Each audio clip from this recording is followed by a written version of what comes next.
Thanks, Richard. Super flattering. May as well just have you up here and you can pitch for me because I'm already sold. Thank you, Richard. Thank you for everyone else involved in making this event happen. My name is Tony Shadrawi. I grew up in the Albany area, went to school just up the hill, and I came to a lot of these events over the years, and I always dreamed of being on this stage. One thing I never dreamed of is graduating college and having one of my first jobs be in enterprise software sales with a language learning company. Kind of weird. I was hired by a European company that sold language learning software, and they had the goal of breaking into the US market, reaching out to companies. We all know how excited Americans are to learn new languages, so definitely an easy sell. My job was not to be the hotshot sales closer, but I was tasked with identifying the companies that had language barriers and then reaching out, making first contact. 40 or 50% of my time was spent just on this research. I spent my days scrolling through LinkedIn pages, looking at staff distribution, global office locations, job boards, anything that could indicate that a company might be interested in corporate language learning software. What I was not doing was building relationships with potential clients, nurturing those relationships, or closing any deals to earn that sweet commission. And this is a problem that a lot of salespeople face in the world of B2B sales. A lot of time is spent on manual account research. And if you want to bypass that, you have to take a shotgun approach, spray and pray approach, and we've all gotten those spammy emails where we think to ourselves, why did you think this was relevant for me? Yet people reach out anyway because of the time involved in this. So I did what any sensible RPI grad would do, and I decided to automate my job. But to be more specific, I hired a foreign developer to automate my job. Because I am a Lally grad after all. Any Lally grads here? We get the reputation of the engineers with half of the work, so send your kids to Lally if you're thinking about RPI. So here's how the system worked.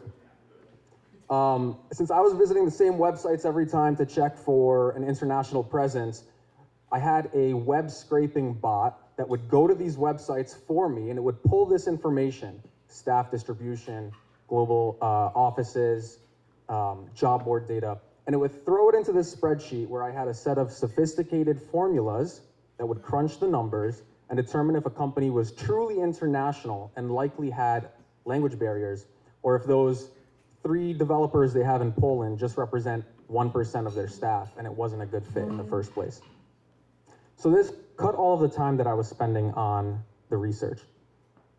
The other cool thing, since I had all of this data, I was able to plug it into my automated outreach emails, entering information like the countries or the languages that are relevant to that company.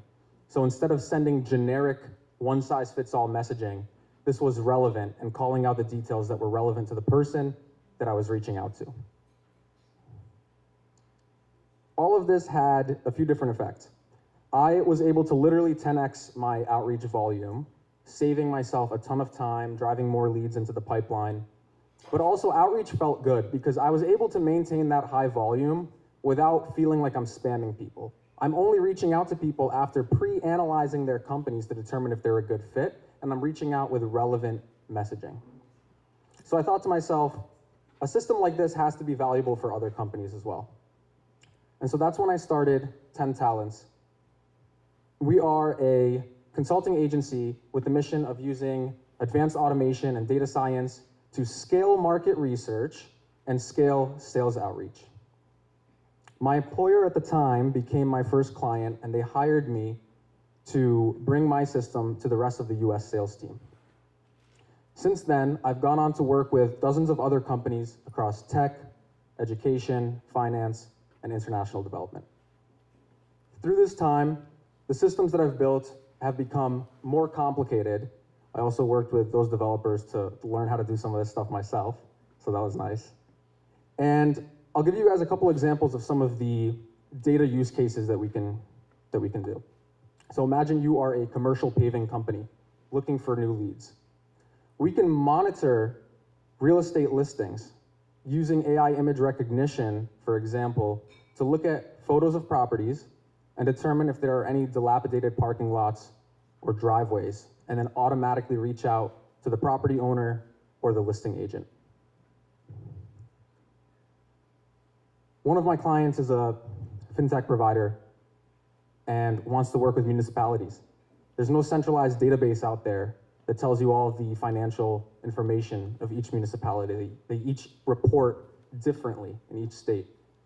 And so we have a system that can analyze tens of thousands of publicly available reports in PDF format, not very easy to build bots around PDFs, and determine what sort of securities they have on their balance sheets. So regardless of the use case, the concept is very similar. You've got unstructured data that lives in multiple places. It might be in databases, it might be in websites, news, or even publicly available documents. Our job is to find out where this data exists, gather it from multiple sources, centralize it in one place where we can transform it and make it usable for sales outreach, qualify or disqualify accounts, and get key insights that we can use in automated messaging. So currently, we have about 4 live clients and a few different service packages. For companies that have the internal capacity to manage the workflows and systems that we develop, we can do a one-time build. This ranges anywhere from $4,000 to $10,000. If we need to provide the data on a recurring monthly basis, that's about $3,000 to $5,000.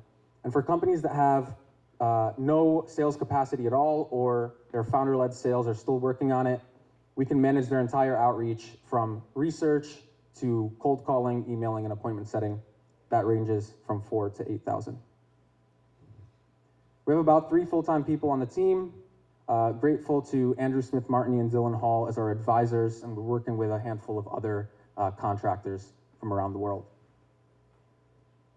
As for our next steps and the ask, the main focus for us is increasing internal capacity. There's currently a little bit of a wait list for us to bring on new clients. So bringing on sales support to work on these client engagements, and I'm also exploring partners and support at the executive level as well. And of course, always happy to work with any local companies or startups.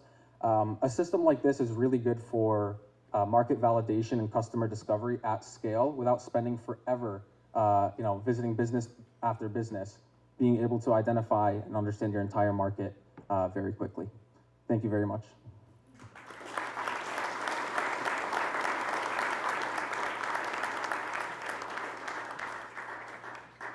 Any questions?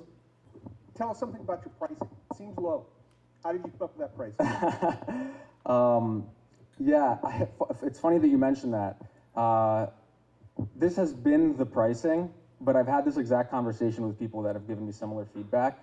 The pricing is sort of based on what I've seen outreach agencies and account research agencies charging, but people don't really do things the way that we do, and so I think that's something for us to reconsider and increase that.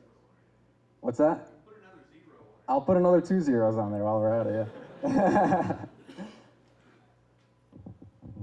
This is really cool. As someone who built a ton of really janky outreach things at my previous gig, I would have loved this to exist 10 years ago. You talked about internal scalability. You've got 4 live clients, and something that really struck me about your workflow methodology, they're vastly disparate data sources with vastly different technical needs. Mm-hmm. Do you envision like issues? I guess you've got 4 clients, and I'm guessing each one has like a bespoke pipeline depending on the data sources they have. Let's say you scale to 40 or 80 or 800 if you're successful. Do you envision, for me at least, when I build out all of these integrations, the ongoing maintenance is always the albatross. Do you envision that being an issue for you as you scale up? And if so, have you thought about how you're going to address it? Yeah, great question. So scalability is definitely a challenge in a service-based business. We're not a SaaS product, so we can't just copy and paste everything. There is a need for service providers, especially when there are new tools out there and somebody needs to come and bring them all together. Now, the issue with scalability is you need people who can actually do the consulting and do the business analysis and bring all these tools into one place. The way that we think about scalability, we take on these clients, and as soon as we have a client where we've built out a really powerful workflow, we ask who else could benefit from this workflow. So for example, I had a client that was interested in analyzing the IRS 990 forms, Schedule F, line 3C of nonprofits. Very specific piece of data, but I know that there are other companies out there that want that. So if we have the system, at that point, it's just a matter of slight modifications. Thank you very much.